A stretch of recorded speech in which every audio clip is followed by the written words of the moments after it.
Find out about their lives during that period. My grandfather befriended a German family during the war. They would cook him meals and the mother would wash his clothes. One day he loaded up a box with eggs and used toilet paper to make sure they didn't break. The next day there was a note in his laundry thanking him for the eggs, but an even bigger thank you for the toilet paper. They hadn't had any in years. My grandfather would talk about the training time with his unit while being transported, but mostly about a little kid he was helping feed in China after Japan surrendering. He would just think aloud about what happened to him and if he was alright. He never talked about combat. I did walk into his house once and the History Channel was on showing a USMC graveyard on Okinawa and he was crying. My great grandfather never talked about the war until he had his stroke. We knew he had a Purple Heart and a Bronze Star, but we didn't know how he got them. He was just a private, and he'd had enough of the military when the war was over. After the stroke, he seemed to loosen up. He laughed about sighting rifles and by shooting at chickens. He showed us pictures of him in front of the Eiffel Tower. Turns out he was occupation force. Ended up occupying an area near Berlin that became involved in the Battle of the Bulge. Apparently, while he was fighting, some sort of explosive blew off his buddy's leg. So grandpa did what anyone else would do and threw his buddy over his shoulder to get him to the med tent. This included running across a field in the line of sight of a German machine gun nest. He was shot in the leg and some more shrapnel ended up in his chest. Somehow, grandpa and his buddy survived. We thought he was embellishing it, but the Bronze Star paperwork included a report that we found after he passed away. Two higher ups signed that the story was true. So I guess I have to believe it. He told us it wasn't that big of a deal and that he didn't deserve all those medals for what he did. What a badass. R.I.P. Gramps. Edit. Words. Edit 2. People are pointing out that this battle didn't happen in Berlin. He never said Berlin. Just Germany. I said Berlin because I'm not good at history. Sorry. My grandpa very rarely talked about it, but he was in the Pacific in World War II. He caught malaria and was sent to a hospital ship to recover, and the Japanese sunk the ship. So he floated for like 10 hours clinging to the wreckage, with active malaria, before finally being rescued. And after all that, he re-enlisted and fought in the Korean War also. My grandfather joined up in 1943 when he turned 18 years old. He was stationed on a Pacific island where he basically became a Red O'Reilly. His family were Mennonites, so he was a conscientious objector. He was a medic, clerical worker, cook, ditch digger, driver, and anything else that he was asked. Most of his time was spent cleaning up after everyone else and watching for air raids by the Japanese Air Force. Edit. My mom said that he watched the Japanese planes surrender on the USS Missouri. Grandfather was drafted, broke his femur in basic training. Spent the entirety of World War II behind a desk in Oklahoma processing logistics and supply chain management requests. He never said much, but he did talk once about throwing explosives of some kind in a river to catch fish. He was in the South Pacific as a Marine. I just remembered another one. He did not smoke, so he traded his cigarettes till he had enough for a typewriter so he could type his letters to his wife and my mom, his daughter, who was born after he went to war. Grandpa and Grandma were out in Austria. Grandma was super pregnant with my aunt. They were stumbling through the forest when they met 5 Afro-American soldiers. Might have been the first time they've seen black people. One asked Grandpappy to come closer. No common language, just by using hand signs. They both thought that that's the end. They're done. It's scary to run into guys with big guns in the forest. Turns out, they got a bunch of eggs in exchange for some help at a nearby farm. And when they saw Grandma's big belly, they thought she'll be needing the extra calories more than them. So they put it all into Pa's hat and pointed on Grandma, smiling. Best dudes ever. My grandfather was pretty rich from real estate in the coastal province of Zhejiang in China until the Japanese invaded. He and his family relocated to the inland wartime capital and worked as a telegraph operator for the war. The Japanese took everything from everyone back then, and nothing was the same afterwards. Coupled with a civil war right after, and things were pretty itty. The only thing my grandpa ever said about the war was how he made his engagement ring out of a quarter using a tablespoon. I assume he saw Summit. I did, however, meet a Nazi airplane mechanic. 90 years old and dude still had all his wits about him. Interesting convo. My grandmother was a Jew in a Nazi concentration camp. She was pretty much certain to die because she didn't have a job and she wasn't cunning enough to survive on her own. It was rough. One day some local farmers in Russia bought her to work for them during the day. So she would go to the farm to work during the day and come back at night. The farmers would feed her and clothe her. They also helped her sneak food into the camp. Often, I don't know how, she would sneak soups into the camp to give to her friends and family. The farmers were endless in their kindness and helped her survive until the Nazis were defeated and everyone was released. My grandmother was reunited with her family and lived a long life until she died last year. Without the farmers' kindness, I don't think I would be here today. Okay, so let me first insist that the story that will follow is absolutely serious and nowhere near to be a joke. This happens in the middle of the war, in Brussels, occupied by Nazi forces. The uncle of my grandmother, Arthur, had a dog, which he always took with him when he would go outside, for a walk, to the shop, to visit family, etc. everywhere, and everybody knew it. One day, Arthur meets the local butcher in the street and he doesn't have his dog with him. The butcher is surprised, so he asks him how comes. Arthur tells him the dog just died the day before. The butcher says sorry, condolences, blah blah, then asks him what he did with the corpse. Arthur tells him he buried it in his garden. The morning after, there's a hole in the garden and the corpse has disappeared. The very next day, the butcher, whose shop was pretty much empty for months now due to the obvious food shortages of the war, suddenly has kilos of sausage for sale. Not really difficult to understand what happened, but of course Arthur also had no evidence, so he couldn't tell anything. Now what's even more surprising is what happened later. A few years after the war, the son of the butcher committed suicide, hanging himself. The butcher himself died shortly after. He was ice skating on frozen lake and the ice broke. A new butcher took over the shop. His son was killed during a robbery by an infamous gang, the Brabant Killers. After this it became a laundry shop, whose owners killed himself at 17 with a gun. New owners came in and 2 years ago a fire completely destroyed the shop. It's been rebuilt now, but I can tell you this, the place is ducking cursed.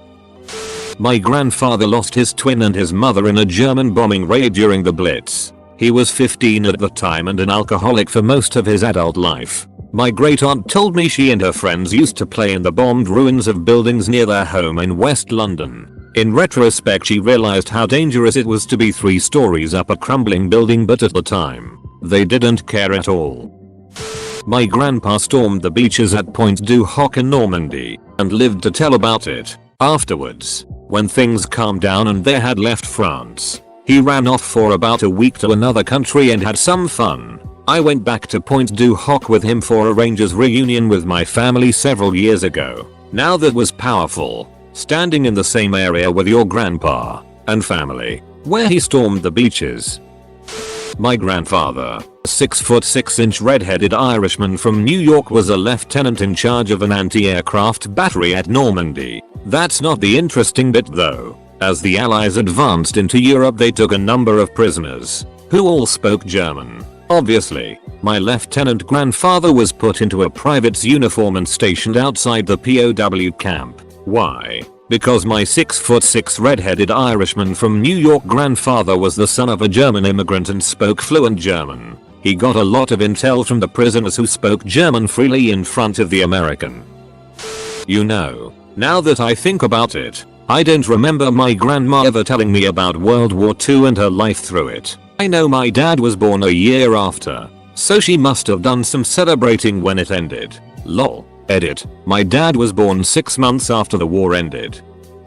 My grandmother was in Auschwitz, so nothing good. She and her oldest sister moved from Lithuania to Poland under fake identities, but were later arrested and identified when her sister and her husband were caught forging documents for French prisoners of war, and a friend sold them all out. She went into the camps a young woman with 2 parents, 4 grandparents and 6 siblings, and left with virtually no living relatives. I was just talking to my grandmother recently. She's alive and in her 90s. About her grandfather, who was a high-ranking member of some military or another and was under a lot of pressure at one point to essentially change his last name to something not Jewish sounding and convert himself and his family to Christianity in order to continue his peaceful and prosperous existence. But he refused. Not really thinking about it, I said, imagine how much trouble it might have saved you if he had. She's Jewish on both sides of her family, so I don't know how that would have worked exactly. But again, I wasn't really thinking about my words. And she laughed a bit and said, I don't think so. In Russian there's an expression, and then she paused a moment as if considering how to translate it and said, you get punched in the face, not the passport.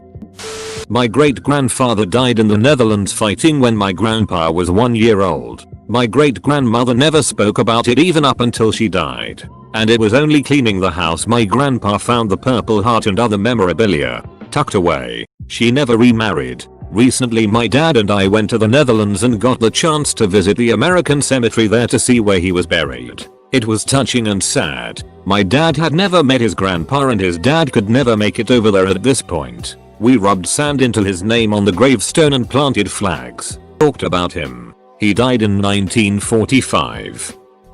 Not my grandparents, but remembering interviewing a woman about her experience during World War II, and she told me she loved it. As her father and brother was away, she got to run her family's shoe shop in London and she felt she had a real sense of purpose for the first time in her life. Something sweet. My grandparents saved all their love letters sent back and forth during that time. They had just met and had fallen in love before his departure. So they carried on their romance and developed the relationship through beautifully written letters. Those letters expressed every emotion, from the realities and horrors of war to the abiding hope they'd be reunited safe and sound. They were married not long after grandfather's return. Got 2 stories. Grandmother on my mom's side told me this story. I remember first time when the Germans came into my village. I was outside playing with my cousin when my mom came and pulled us into the house and said, SSH. Be silent, the Germans are here. We stood by the window that had a little opening and saw how German soldiers walked on the road with tanks and knocked on people's doors and pulled some of them out. I saw my neighbor get shot on the spot. I was 5 years old and still remember it clearly. Grandmother on my dad's side. We lived just by the Danube and I remember seeing the Germans on the other side of the stream. They started to board some small boats to cross the river. After some men they started to shell and shoot towards us and I took my little brother in my arms and started to run for my life. I was 9 years old and my brother 4. They didn't care how we look like or not. They hated us because we are Slavs and not Germans. My grandmother on dad's side was redhead, Irish redhead. My grandmother on mom's side was blonde and green blue eyes. 2 stories that stuck the most. My great grandfather was resistant. He lived in Lorraine, a region of France, very close to Germany. When the Nazi regime wanted to force the soldiers of Alsace and Lorraine to enroll, he refused to join the Nazi army. He will be imprisoned, but will later manage to escape with his family to Toulouse in the Free Zone. To avoid being found by the Nazis, he joined the Maquis, rural guerrilla bands, until the end of the war. His son, my grandfather, was also kind of a resistant in a way. He put fat mixed with sand to sabotage the rail ball bearings. One day, he wanted to give a bottle of water to a deportee and was slapped by a German officer. The officer was then punished for this slap. There's an amazing French video subtitled in English with a lot of great testimonies of people telling their grandparents stories about awful, touching, disgusting, amazing things Nazis did while occupying their village. It's a must watch. My great grandfather commanded a battery stationed in France for a period of time. They were tipped off about a German supply train that would be passing through the area. They ambushed the train and captured 150 German soldiers, injured 30, killing 25 in the fight. Some tanks and other equipment was destroyed or taken. All members received a Bronze Star and my great grandfather also received the Croix de Guerre, awarded to those soldiers who distinguished themselves by acts of heroism involving combat with the enemy. All I know is that my grandfather fought against the Nazi regime and got shot during the battle for Berlin. He was a Soviet soldier, survived thankfully only to pass away in the 70s.